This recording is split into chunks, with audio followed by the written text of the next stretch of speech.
The only one that is not Mark, stroking their beard Mark, what are you doing? is Jack. Well done, Jack. Oh, Petzo wasn't doing it either. Oh, come on, yeah, Petzo. We had a plan here that we're all going to I stroke think it was our... his, it was Oh, his Oh, plan. we're gonna stroke our beard. Sorry, I was just drinking tea. I was like, What is happening, guys? You are in the Republic of Players. That was one of the weirdest intros ever. But we're here. We're doing a Gamerfest special, and we're here with the Allcast Irish Gamers. What's happening, guys? Yay! Hey, well, thanks for having us, lads. Glad to be here. Long time listener, second time caller. Second time. Some people only call us once, so thanks a million, Mignon.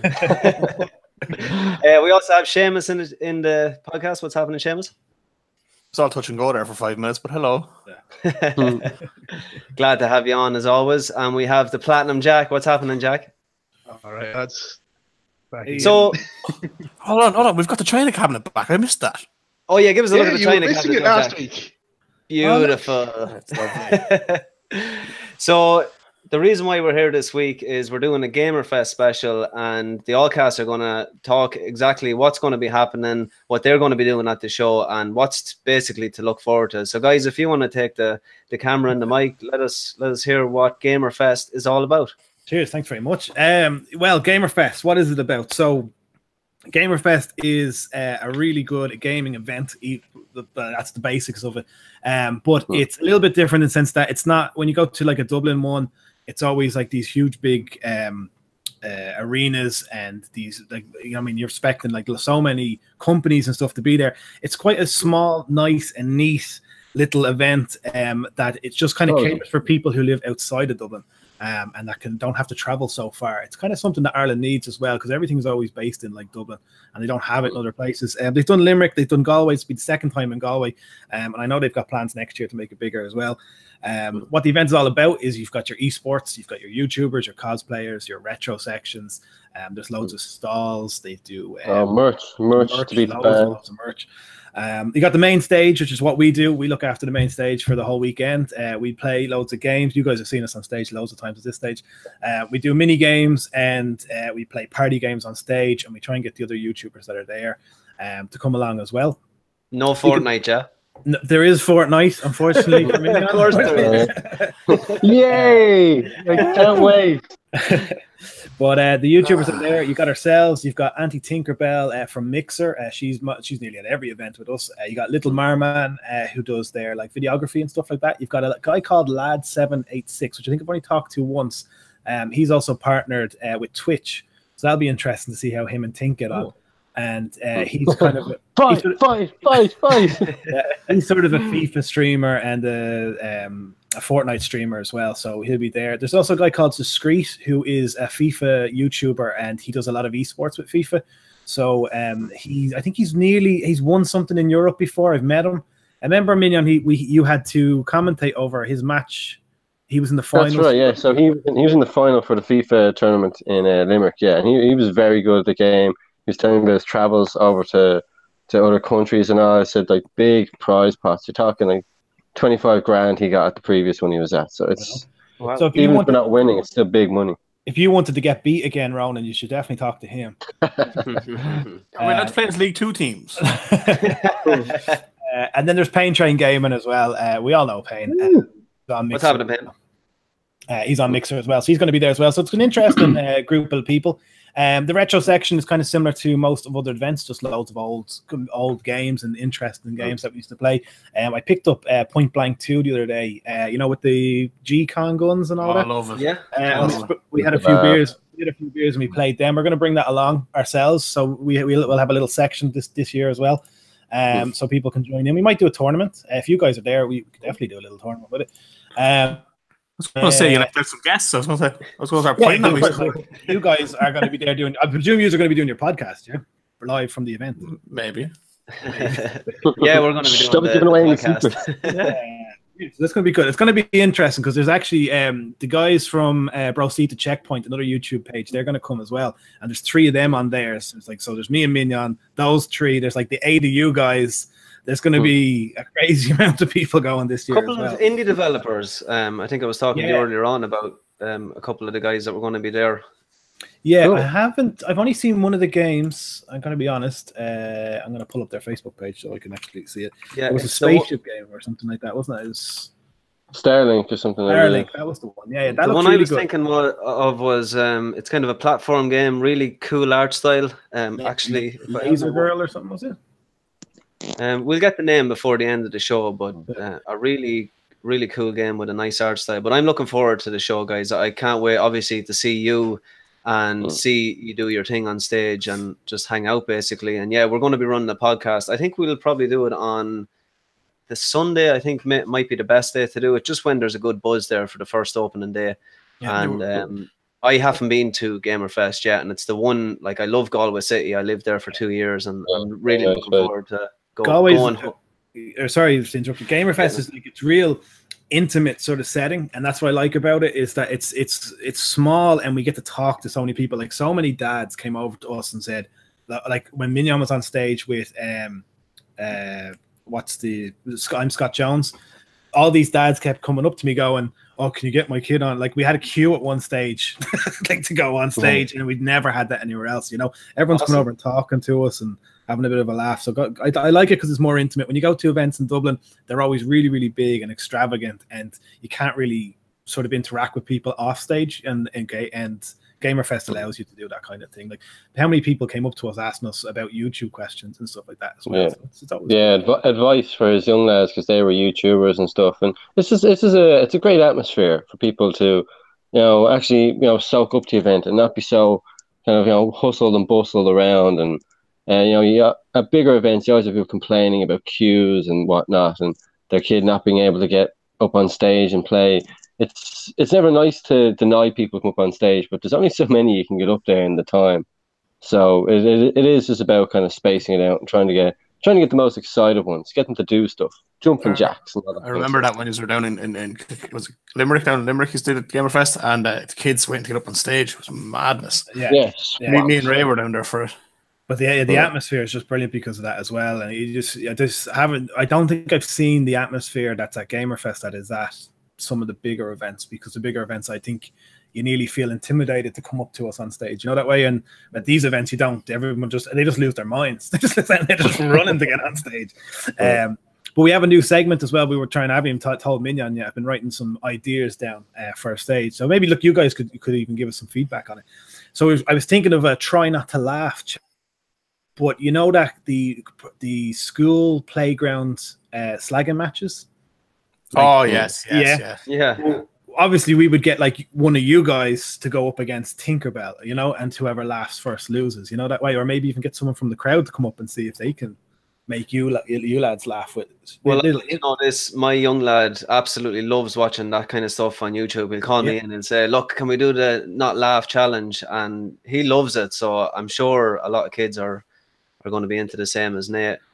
So definitely, I think it'll go down a treat, especially for the younger audience. Something like that will go down very well. The biggest thing about that is, as adults, we have to be able to restrain ourselves to make sure it stays. You read my mind. I'm a huge Frankie Boyle fan, so I won't be allowed to play. Yeah. I don't know if you've seen the video with Will Farrell and what's his name? Mark Wahlberg, and they're trying to slag each other off, but they're trying to really slag each other, but they're trying to keep it all like PG, Brilliant. You are a big dum-dum.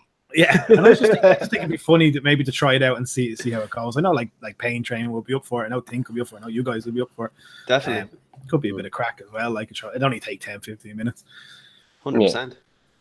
Unlike Fortnite, which will take 4 or 5 hours. We'll stay friendly up with the kids for that. Don't worry, I'll substitute in as MC again. Don't worry. You did really good. I DJ'd for a long time and at Teenage Discos, so it's part and parcel. When you said, give us a boo like a shocker or something like that, and I think the kids were too young. Stand up there, Oggy, all the kids go. Yeah. So guys, let's get into the normal rhythm here. We're going to talk about what we're playing. So Platinum Jack, I want to hear what you're playing. Hopefully it's still not Digimon. Let's hear it. Can't promise anything there. It was actually a mixture of Crash Bandicoot 2 and then Digimon. So what are you doing in Crash? The speed running, is it? No, when I was at my mate's house, we said the two of us would just sit down and play through the 3 games, and we just mainly play Crash 2 for the night. So, and then since I got back from there, I've just been playing Digimon again. Still nowhere near finishing it, but I'll get there. How many hours are you into that game? 290, I think. 90 hours. You're not going to get your money's worth. Your money's worth out there. I think is I didn't pay for it. It was a prize from the charity stream 8-bit did nearly or a year ago now, or was it over a year ago? Does that not make it even worse? That means you could just give up because you didn't pay for it. I could. No, he has to get that platinum. Where's the fun in that? Allcast, what have you been jamming? I seen you've been playing. Are you still rocking that Sea of Thieves, or is it just me? That's Keeping that dream alive, yeah. It's so good. It's just weird. It's Mignon has been absolutely mad about it since it came out. Like, he's been addicted to it from day one. I played the beta and I loved the beta. The beta was right up my alley, but I thought the beta was like 5% of the game. It turned out it was all of the game, and I was upset by that. And I actually went, "No, I'm not playing this anymore." You know, I was kind of like throwing all my toys out of the pram. I didn't want to play this anymore. And then they started adding stuff. So they've added 2 DLCs have dropped, which have added a lot of content to it with a few little updates here and there. And the new one has opened up a new segment of the map, and there's volcanoes going off, and there's just so much more to do in it, and it's more challenging. And I'm starting to get into like how the PvP works a little bit more. And you know, when you play with me and Mignon play together, and it's so much more fun. I don't think you know yourselves when you play FIFA together or you play something, it's just more fun. Definitely. And I think that comes across well on streams and stuff. And we're having a bit of banter. People can watch and have a bit of banter, and I think that works really well. I just love it. I don't know what it is about the game. I just really like it at the moment. It's right up my alley. It's something I can chill out on for a couple of hours. What I don't like about it is you can't play it for 10 or 15 minutes. You have to sit down for 3 hours. Like, it takes that time just to get the boat going. You know what I mean? Is it? Would you say is it that kind of junk food gaming where it's just a time killer, or do you feel like you're actually, you know, is there missions to do? Or it's very grinding. It's the biggest grind you'll probably find. Well, apart from Elder Scrolls Online or World of Warcraft, of course. But the grind is real. And for money, is it, or what are you grinding for? Well, every time you do a voyage for a certain faction, you get reputation for that faction. And in order to max out your character and get to Pirate Legend, you have to master all the factions. It takes so long. I mean, you could turn in maybe 2 hours worth of goods and not even feel like you scratched any of the factions. Man, you're giving me like nightmares right now. I remember doing this in World of Warcraft. Yes, it's exactly. I played World of Warcraft, so I've been down that road. I actually do like grindy games because you do feel that when you get to the end, that you have earned the end. It's not like some of these games where. But is there an end? No. Well, there is. You eventually become Pirate Legend, and you've nothing left to do except go around and piss people off. You know, you're done with all the voyages. Now you've become a troll. It's one of those things. So everyone uses this excuse when they're defending the game, and the excuse they use is you have to make your own fun, which I don't believe in. I think if you buy a game for €40, €60, the game should be fun. You shouldn't have to put your own fun into the game. That doesn't make sense. But the fun in it is just the grind is kind of fun in the sense that, like, I love getting the gold and buying new crap with it. But then I do make up my own adventures. So like last time on stream, the rowboats are new to the game. So you can attach your rowboat to your ship. And then when you're going over to the islands with the volcanoes, you use the rowboat instead of your ship. So I put all my treasure on the rowboat and I just rowed out into the sea looking for somebody else to give my treasure to. You know, I ended up not finding anybody, and it took me 2 hours to get back to an outpost where I cashed the money off because I'd lost my ship. But it's just like, that's the kind of stuff you just literally do create. I can imagine you just out in the middle of the ocean, like, Wilson! But it's the randomness of the game. I mean, one day you could log on and it'd be such a calm server. Everyone's being friends with each other. These are all alliance, so you're all sharing in what you make, and everyone's making a lot of coin. You turn it on the next day, and there's just nothing but griefers. You can't sail anywhere without someone trying to attack you and take all your stuff, or even just sinking. That's the pirate way. Exactly. Well, that's the way it should be all the time. Don't start Mignon with the pirate code. It's more of a guideline, really. So at what stage do you start singing the songs like? What's a pirate's life? When does that start coming out? That all the time. Well, we're going to do our own shanty soon, hopefully. That's why the guys are growing the beards. They're trying to get in with the pirate look. We sing in the Navy and stuff like that. Next time you see, you have parrots on the shoulders and you'll have the eye patches and everything. I wear 2 eye patches just these days. Guys, have you been playing anything else, or is it just strictly Sea of Thieves, that grind? I've been playing 2 Point Hospital. I love management games. As you, I picked that up as well, actually. I absolutely love it. And you know what I found out the other day is they've added so much to the game already. So it came out, really good game, loved it. Then they added that you could copy and paste rooms, which was kind of annoying because you couldn't copy and paste rooms. Now they're adding that you can customize the staff members, change their outfits and names and stuff like that. And it's like, man, these literally keep putting exactly what you're thinking while you're playing it into the game. Yeah, I love the interface of the game. Yeah, it's really nice, and it just plays really well. All the animations, like everything you put into the room. In most management games, you would stick crap all over the rooms to make them look nice. Yeah, and the characters would never interact with them. Everything, they open doors to cabinets. If you put the weighing scales, you'll see the doctors when they're in the room on their own weighing themselves and stuff like that. It's just. Was that a Kickstarter or was it just an indie developer that made that game? I believe, and I might be wrong, I think it's 2 people from. No, it's not. I'm a liar. It's who made the roller coaster tycoon, roller coaster planet or planet roller coaster or something like that. It's those guys. Okay, not the same guys that made Elite Dangerous, no. The Jurassic Park guys, no, not the same guys. Those lads. No, the Jurassic Park game was terrible. Anyway, they wrecked that game. Anything else, Minion? I was playing actually a bit of the FIFA 19 demo recently. Okay. Having me ups and downs with it. It took me a while to get my score on feet. Eventually got a couple of goals together, but then I ended up drawing 3 times in a row with the same person. And you know how annoying it is drawing on a demo because there's no extra time, there's no penalties. We had to settle it with rock paper scissors in the end. What? Yeah, because there's someone else waiting for a go, so we couldn't just play another game. We played 3 games, and after every game in the demo, you have to go back to the start. And you so is the demo? Did they allow you to play online in the demo? I didn't. No. I was playing with my mate here, like 2 players. Oh right, okay, sorry. But then so I how won do you a few find it games overall? It's all right. It's still a little annoying in the sense that like one game you could play and all your passing is perfect and your true balls are on point and every cross you put is a goal, and then you play the exact same team another game. And no passes go anywhere. No one knows how to hit the ball. You're basically running a clown show. These are my Minion rant goggles. They do nothing. It's the same FIFA. It's the same feeling. If you've played one FIFA, you've played them all, guys. And I love playing FIFA every now and again. I used to play online all the time, trying to get to Division 1 and all. But it's the same game. The goggles, all they do nothing. It's the same sport. But I don't know whether you've seen, but I reviewed that game.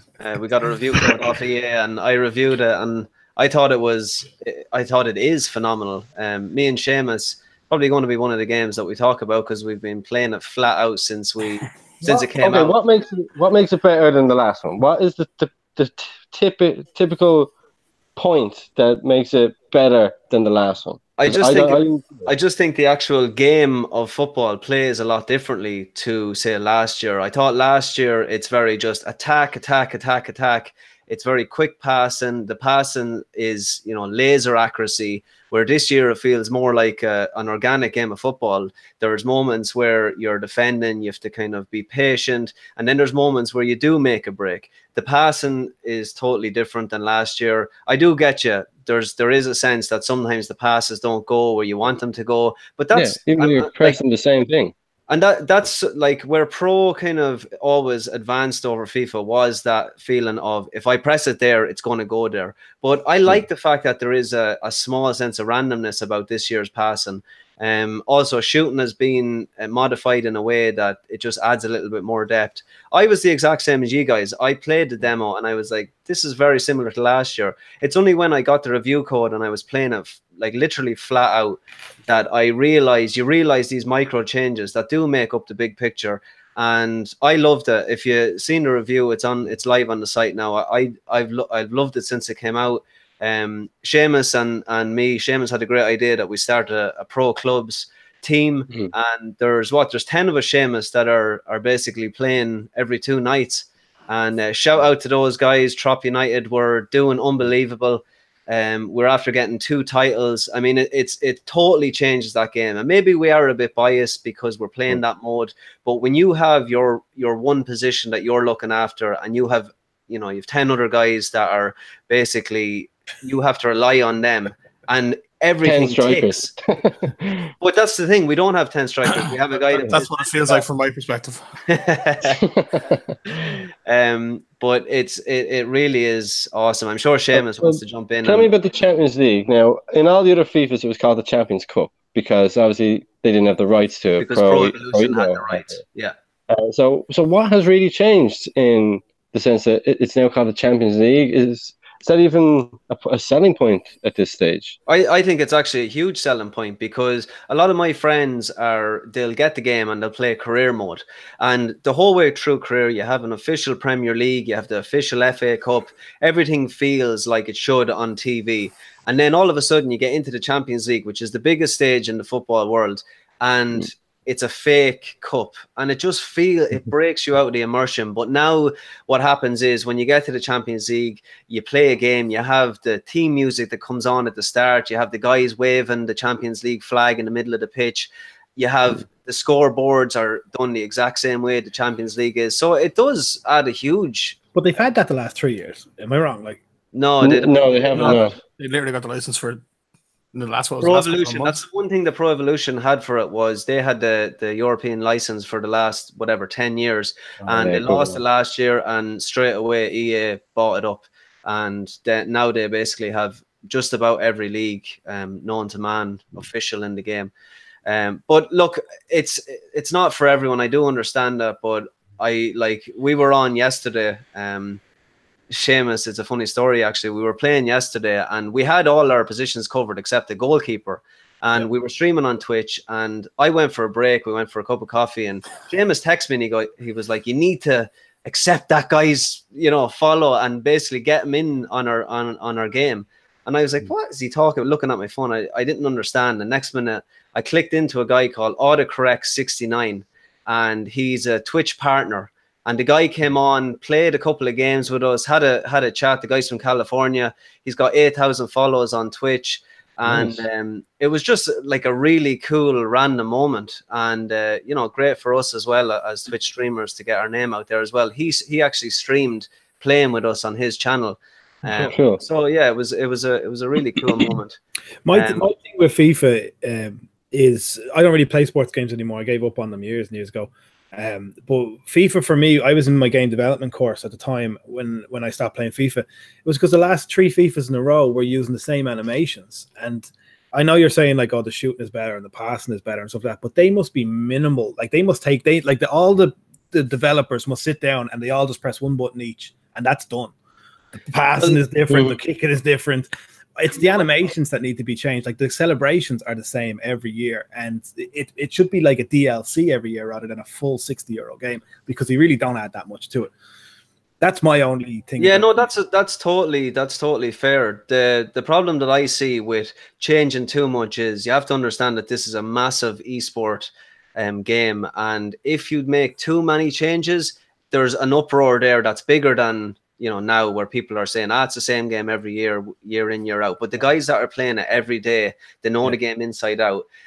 They have to learn, these micro changes when a new game comes out. If the game is totally different, you basically strip them of their kind of, pro skill and give them a totally new game. I think Call of Duty has the same problem where when something is an esport, you can't just totally change it for the casual fan. You have to keep it along the lines of what that you could always do what my mate does, and he still plays FIFA 12 because he's lethal at it and he's shit at all the other ones. So just stick to the one you're good at. But I just think he should they should change, like every year new animations should go into that game, so every time when you score a goal, and the animation I remember, I think it was in like 5 games in a row, was when the keeper saved the match in a penalty shootout, and he would run out like this with his arms waving out like that.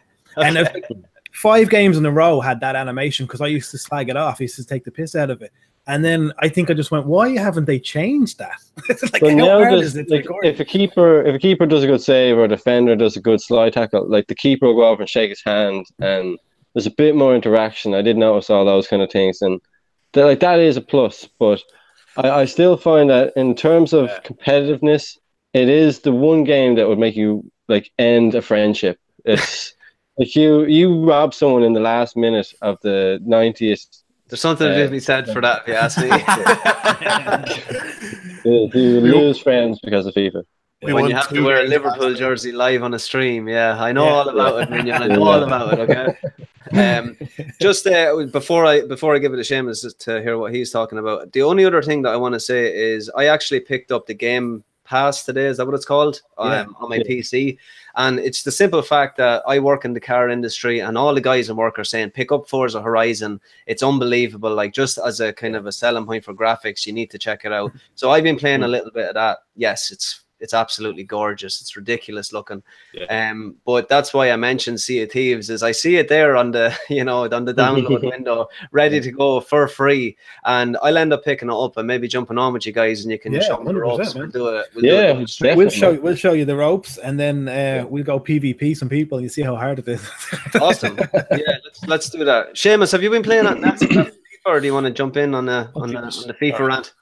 Having a bit of a technical issue there for a second. The FIFA, just in terms of FIFA, the only thing I don't like I actually am quite enjoying FIFA 19, is the commentary hasn't changed. That's I'm sick of the same words over and over again. I think maybe they just need to get 2 new people in to do the commentary, and I know they've had the 2 lads for years and years, Alan Smith, Jamie Carragher and Gary Neville. Get them commentating now. You have a good laugh with that at a halftime. Believe it or not, though, Seamus, if you do the Champions League, they have 2 brand new commentators for that mode. Oh, cool. But you're not going to hear them, because we're just going to be playing pro clubs for the rest of the year. That's true. I love pro clubs. I always have. Thought it was a very, very good idea that they put into play. But other than that, like FIFA, the only thing is we're talking about the passing and stuff, and people are saying that the only thing I see about the passing in the new FIFA is you actually have to use your full range of passes. You can't just stick with the true ball on the ground anymore. Yeah. You can't just cross the ball anymore. You have to know when to lob it, when to drill it across the ground, when to move the ball, when to go back with the ball, which a lot of people in the pro clubs don't know how to do. Yeah. Mignon used to just do until they nerfed the hell out of it one year, and then the over the top. No, I know the over the top ball still works, but you have to change your settings to manual, because if it's on assisted, the ball will always go to where the computer thinks the ball should go, and so you need it on manual so that you're putting it into an area for the player to run to and not for a player to intercept. That's fair. And I know L2 is a great little tool for passing as well. Your passing is so much quicker. And it's just you receive and you get the ball in an instant. It seems like you really like this game, Mignon. No, I had fun.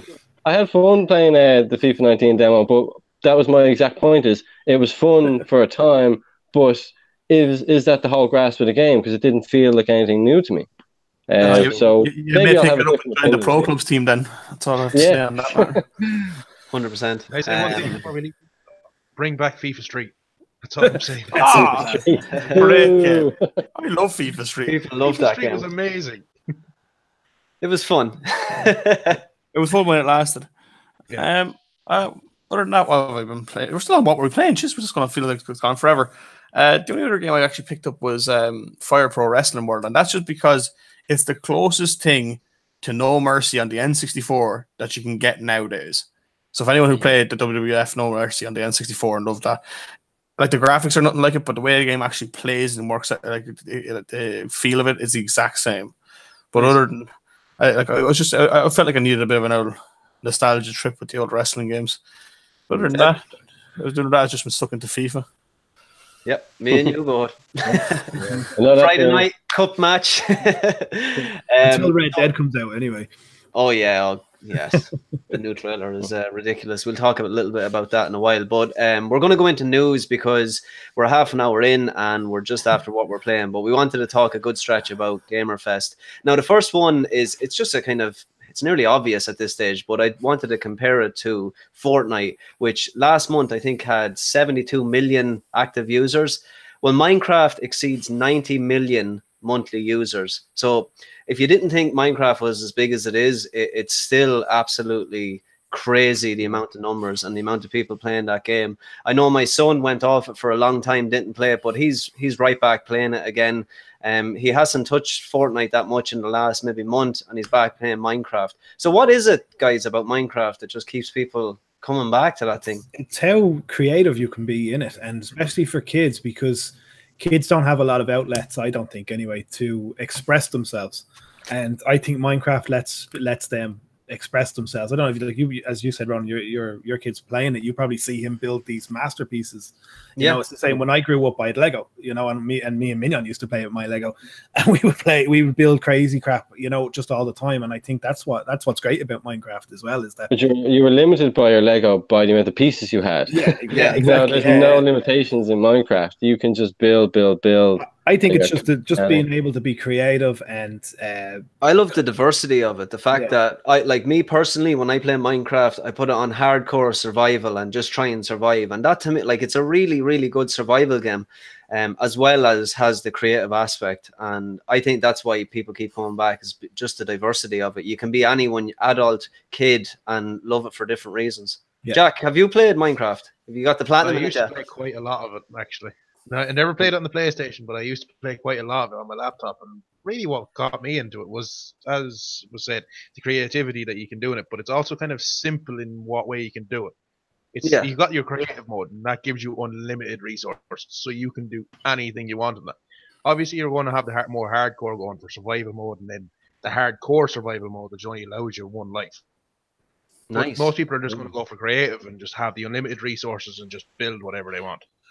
Guilty. There's so much with it. Like people who run servers and they create these islands where you go around and venture their creations and stuff like that. There's so much to it. Like the game is never going to stop having more stuff added to it because people make stuff for it. No. But the big thing about that is, if that's 90 million, people actually have to pay for Minecraft. It's not like Fortnite where you get it for free. Like, so they're saying that 90 million people have bought Minecraft. Yeah, give or take. Yeah. Like, sweet. I think that's an incredible number. Like. Yeah. Like, I picked it up for like €8 probably 15 years ago. And I've the same one that's on my computer now. So there was a mention about service, like games as services earlier on. I think Mark mentioned it with FIFA just being a DLC every year.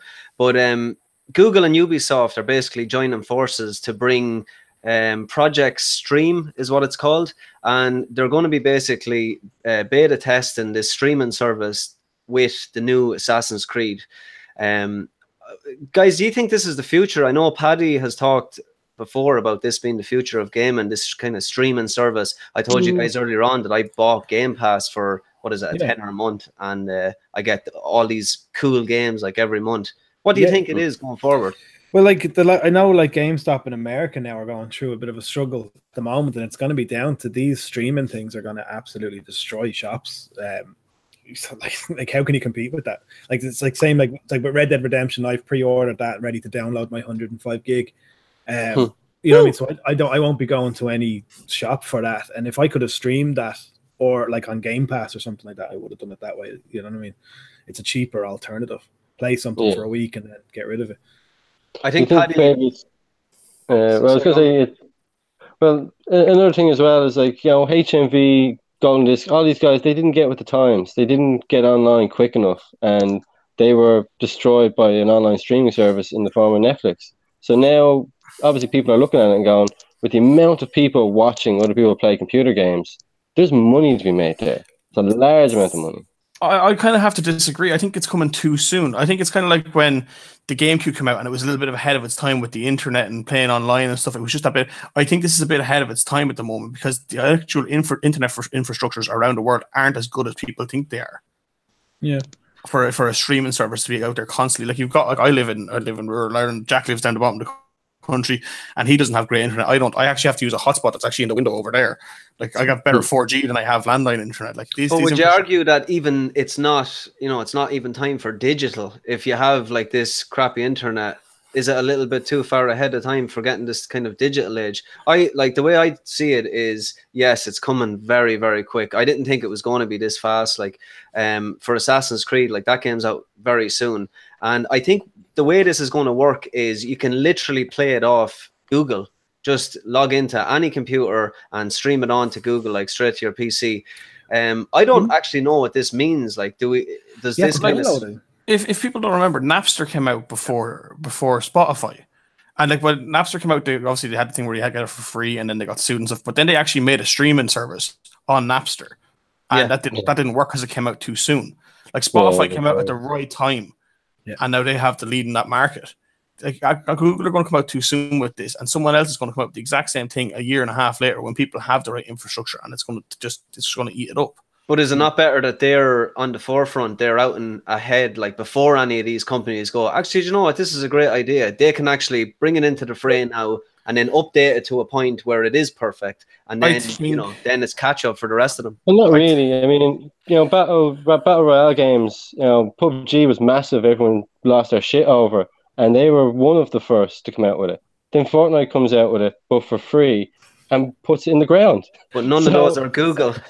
Yeah, but none of those have the resources that Google have. Yeah, but like they're gonna have to compete with Microsoft, with Nintendo, with PlayStation. These are already gaming giants.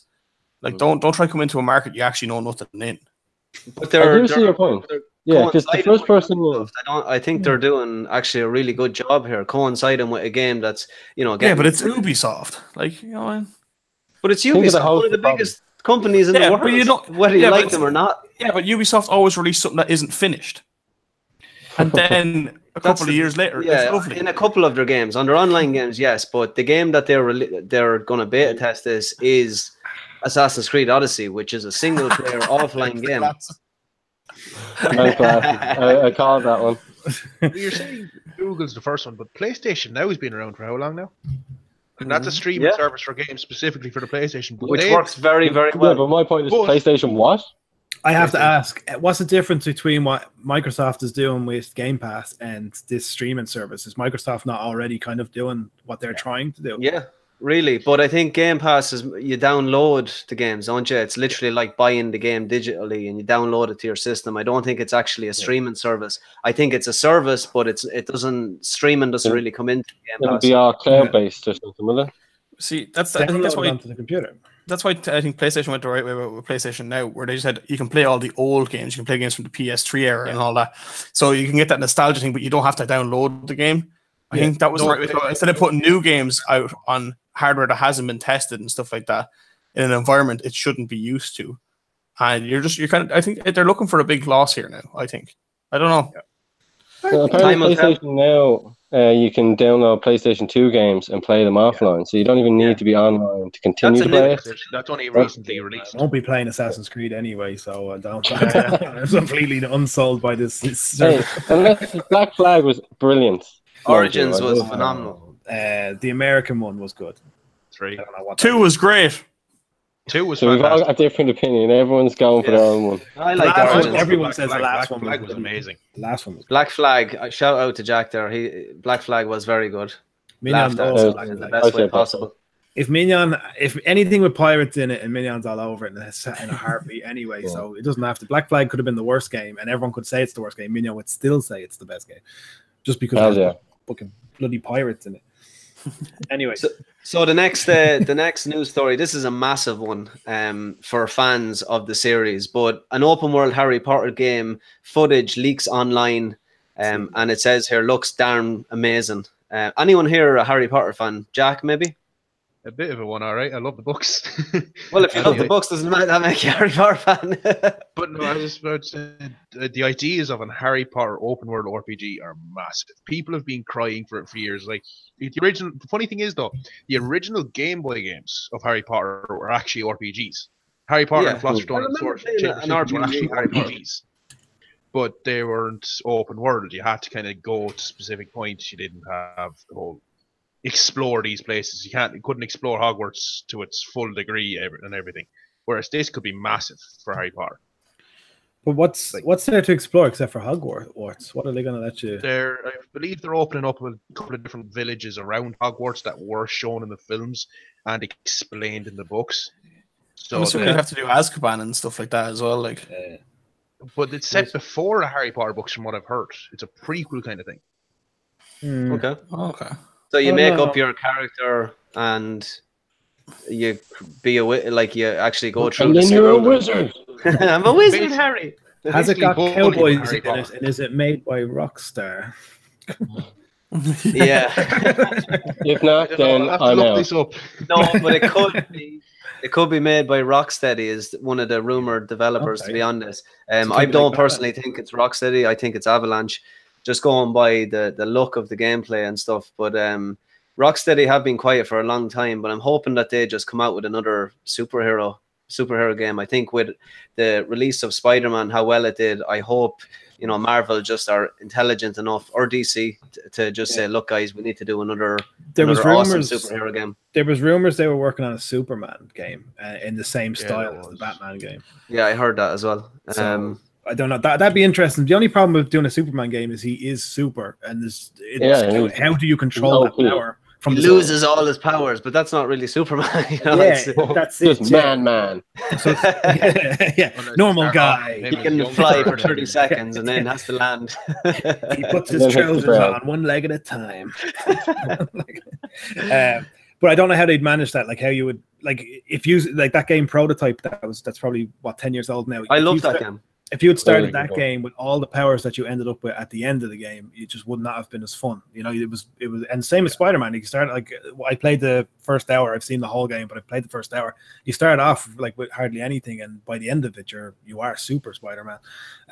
Just how a game should go. But if you are Superman and he's suddenly gonna, unless they start him off as a teenager, that would work. I'd say I just answered my own question. I was thinking.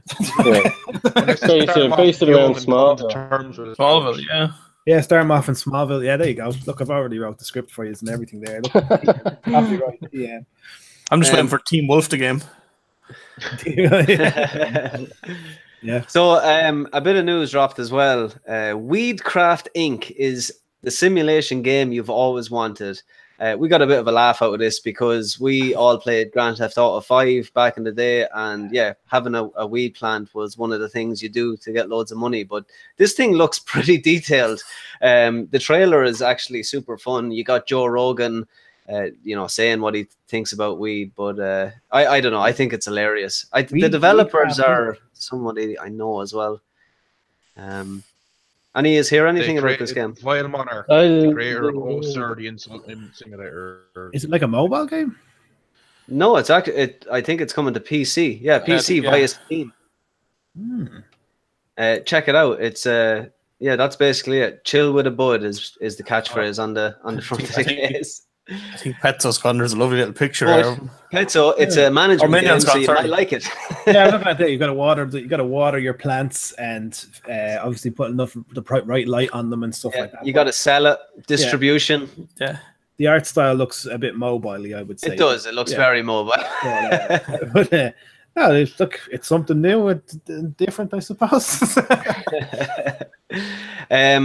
And just a quick one, there will be no PlayStation Experience this year. I don't know if you guys watch PlayStation Experience every year, but there's been a couple of rumors coming out about these events that they're going to be getting less and less because, they take an awful lot of money. A lot of developers are dropping out of these big events, even the likes of E3. But do you think this is the start of, those basically massive conferences coming to an end, or do you think we'll always have the conferences just in a kind of a bigger scale like the E3? I think we'll always have the conferences. I can't see them ending. I suppose I think more people pay attention to those conferences than they do like the Grammys and the Oscars now. I think they're much bigger than the movie industry and definitely the music industry as well, because I don't watch any of those things anymore, but I do check out E3 every year. I can't see them I'd be very surprised if they started closing them down. Yeah, I think this year is they only have a couple of big games now. The games that they have are Dreams and Days Gone. So I mean, we've seen enough of those two games. Well, Dreams maybe not as much, but Days Gone, I feel like I've played that game already, and just kind of looking forward to seeing what it is. But so seeing more gameplay of that doesn't really appeal to me. But I think it'd be a good time to maybe show something new, but maybe there's just not enough new coming with PlayStation. And we'll talk about that in our next section if we have time. But I've seen a recent announcement about them. A lot of the stuff that they're going to have coming out is probably based around VR. Like, it's going to be a big time for VR coming in the next year for them. Like, okay. That makes sense. I'd like them to announce DLC and stuff for things, make a big deal out of it. Yeah. If the DLC was good. Like, I know, like I play a lot of Warhammer, and there's a load of rumors going around since yesterday about the new faction they're putting in. I know it probably doesn't interest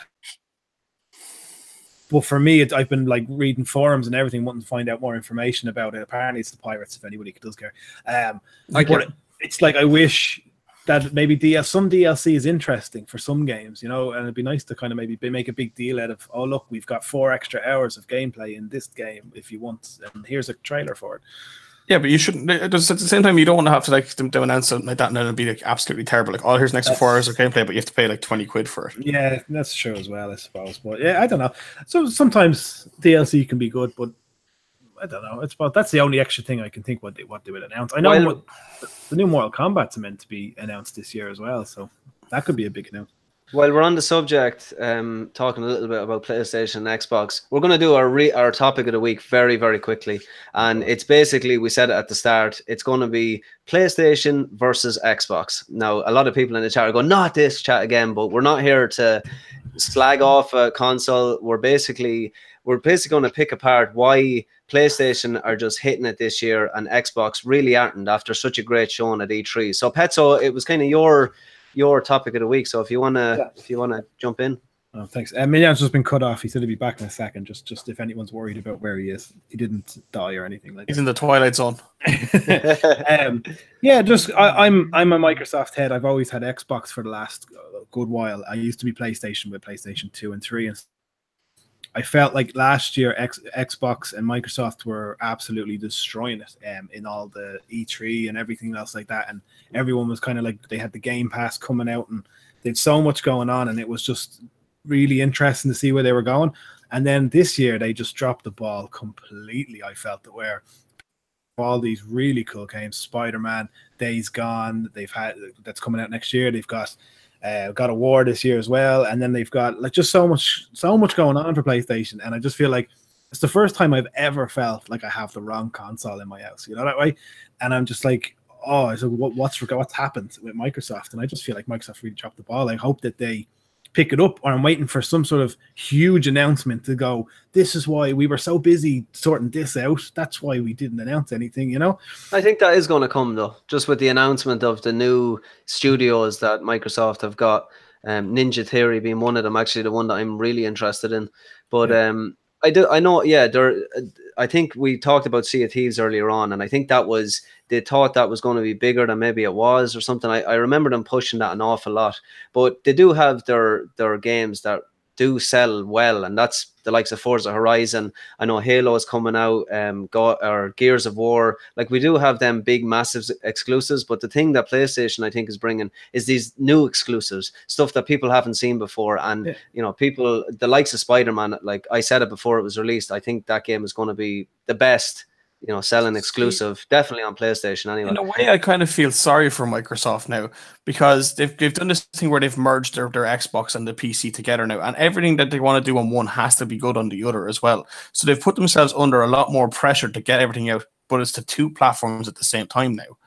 Whereas, like, the PlayStation, everything that's a PlayStation exclusive is only for one console. It's only going to one set of people. You only have to take care of one thing, and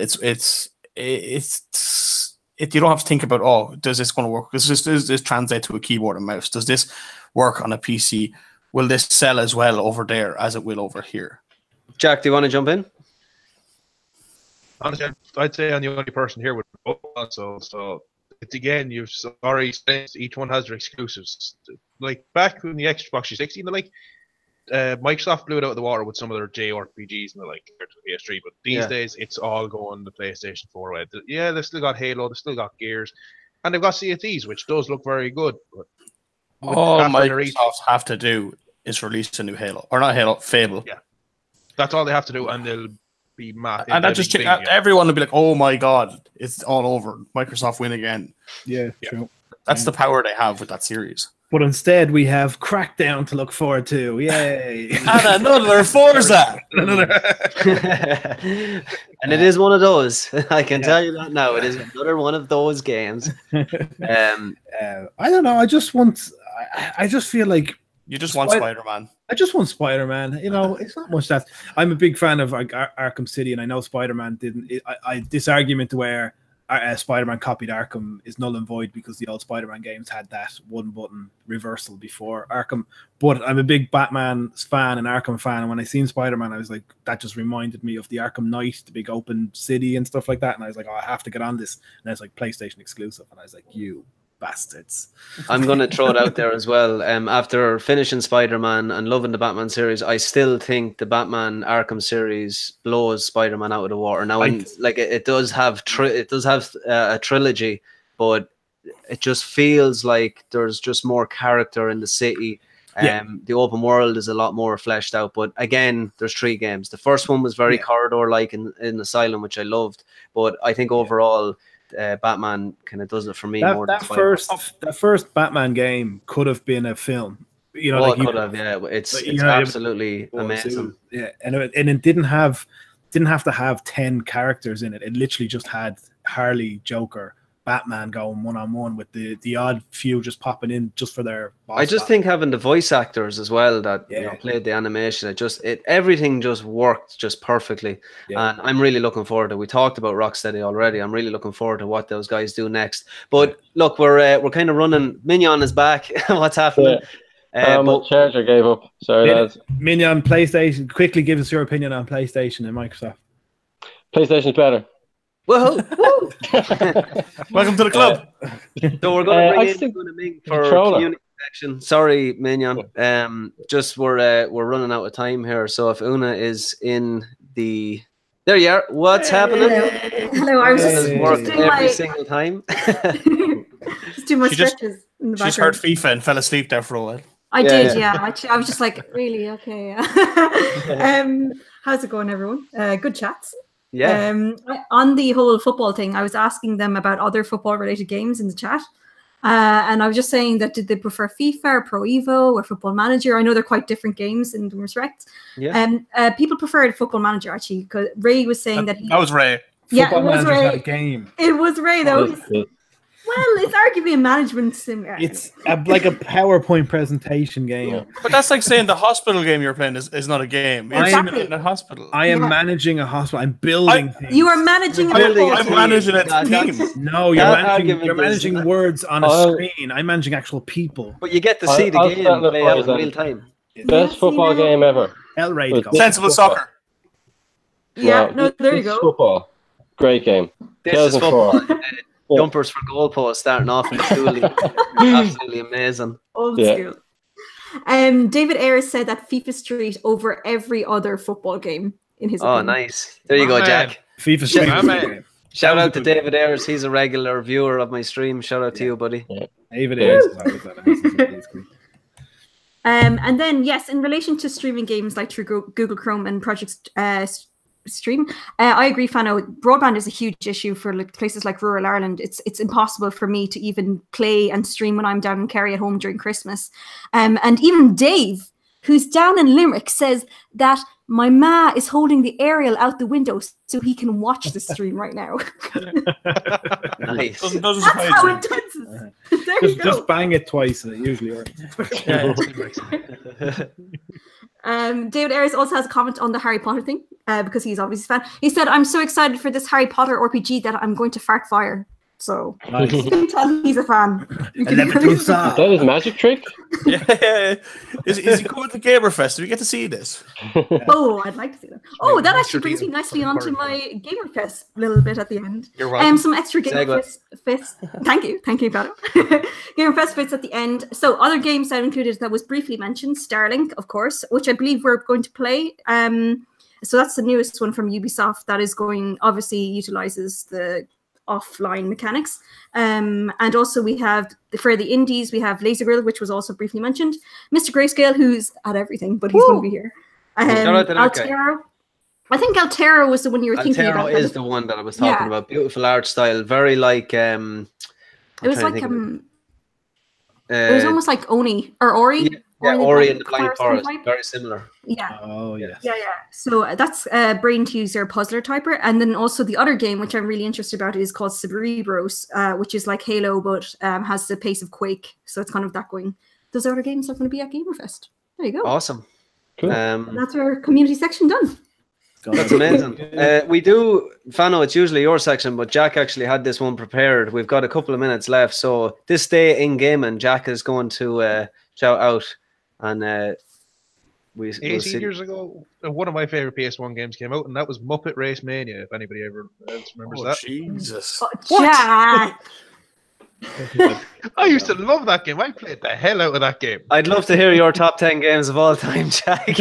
Oh, no, it's not a top 10.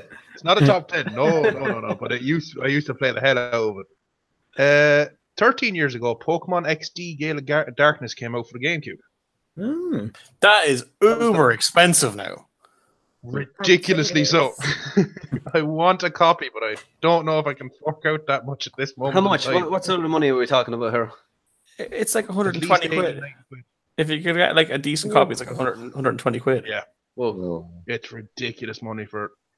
And then, just because of what we were talking about, I think it was last week or the week before, Batman the Enemy Within, actually, the Telltale series, came out a year ago today. Oh, shout out to the moment of silence for it. Yeah, exactly. Shout out to the guys who lost their job over at Telltale. Pour one out for me homies kind of thing. Pour one, oh, little liquor. Anything else, Jack? Other than that, or Dragon's Dogma was actually released a year ago today. Dark Arisen. Love that game. Forza Motorsport 7 came out for the PC a year ago. Of course it did. I played that game as well, a whole lot. It's one of those Forza games, people. One of those Forza games. So, guys, if that's all we have, we're going to do our shout-outs and get out of here. Una Ming, are you ready to rock? I'm so ready, and hopefully I won't mess it up this time. Let's do it. You can find me over on Twitch at YUNITEX. That's Unitex. Nice. Platinum Jack? You can find me on Instagram at Waxticles, on Twitter on Waxticles, and then on Twitch at the Platinum Jack. I'm going to try and start streaming soon enough, hopefully. Please do. I want to see those awesome games that you're streaming over there. If you're doing it, I just want to see the China cabinet in the background. You got to keep it, like. Yeah, let's give us one more look at that China cabinet. Oh, wow. Oh, there it is. Yes. Wow. Sorry. You're not allowed to use it. It's for show. Yeah, exactly. It's props. Seamus? For me, it's just Maroxide on Twitter and Twitch. And the Allcast guys? Allcast Irish Gamers on absolutely everything. Allcast Irish Twitter, Facebook, Instagram, Discord, Twitch, your microwave soon. We got a website, Xbox Club. Xbox Club is the big one we're pushing at the moment. So if you're on Xbox, I know none of you guys are. If you're on Xbox, they have clubs, which is similar to your communities on PS4. And we are now sharing like little clips of game footage and pictures and stuff there. And if we need people to join our crew in Sea of Thieves, we go there first to see who wants to play. Can I join it, even though I'm on PC? Yeah, you can actually. Yeah, you can join. You need that app though for the Windows 10, whatever that's called. Nice. But yeah, Allcast Irish Gamers on absolutely everything. And, we'll see everybody at Gamerfest. Deadly. I've been your host, Ronan Fox. I'm the Alpha Fox on just about everything. Go over to the YouTube. We've been doing a little bit of work over there. I have the FIFA review up. I also, as a special announcement, I have done the highlights for the 24-hour stream. They are actually live at this moment in time. So go and check them out. It was an absolute hell of a time. It brought back some great memories, editing that stuff. And I hope everyone likes it, basically. And yeah, I've been your host. This has been the Republic of Players podcast, episode 15. Thanks to the Allcast Irish Gamers for joining us once again. And we are out. Bye.